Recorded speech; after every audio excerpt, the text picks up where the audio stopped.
Jungle.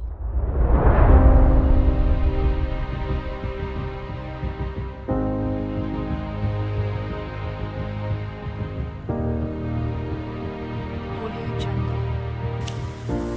The four of diamonds. Thank you. But I said that this was a trick not for the eyes, but for the mind. You see, there is no deck of cards. This is completely I was doing a show recently and somebody says right in the middle of the show, hey, when you're done with that trick, can you do a trick for this guy? And I thought, it's a weird thing to say because I'm doing magic for everybody. And he said, no, you don't understand. This gentleman's blind. And I thought, whoa, that's really heavy, right? Because everything that I do, everything magicians do is for the eyes. It's visual. But if he can't see, I have to fool his mind. So right on the spot, I thought of something and I did it, and I'm going to show that to you right now. So can I use you for this? Do you mind? Yes.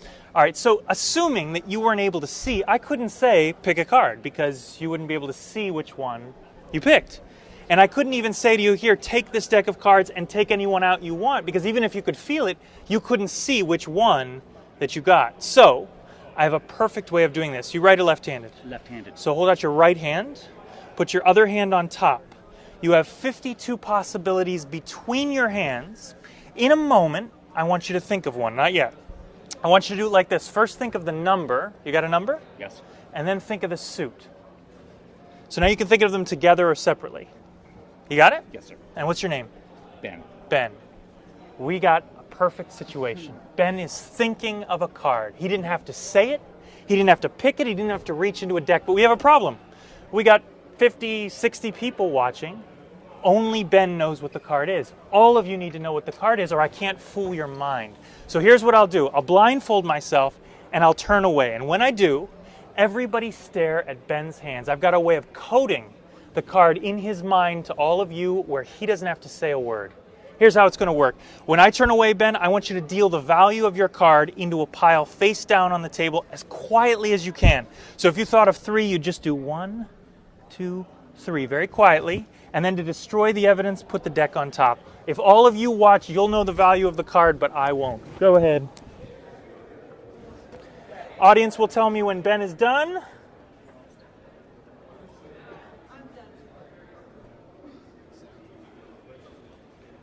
Ben's done. All right.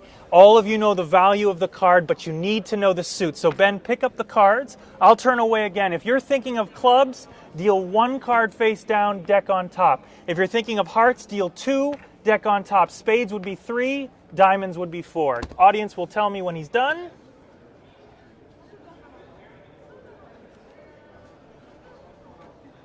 Done. Perfect.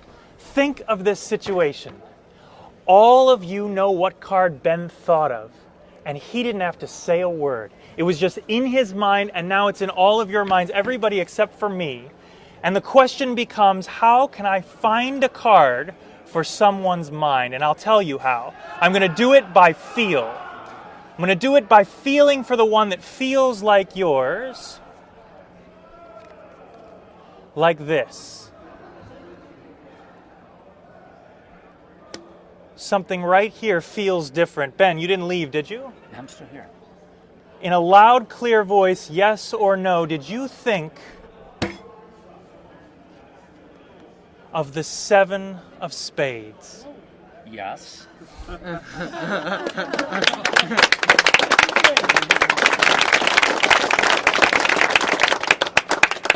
Is this the 7 of spades?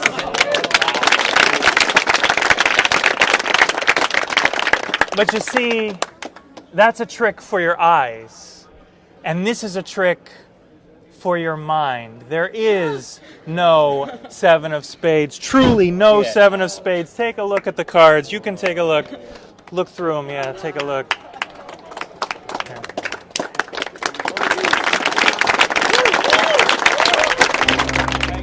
I think I can say it without giving anything away. I absolutely did not do a deck switch. You did not do a deck switch? Well, then I do know what you did do then. I think you fooled us.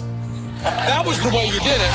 You didn't do a dip switch.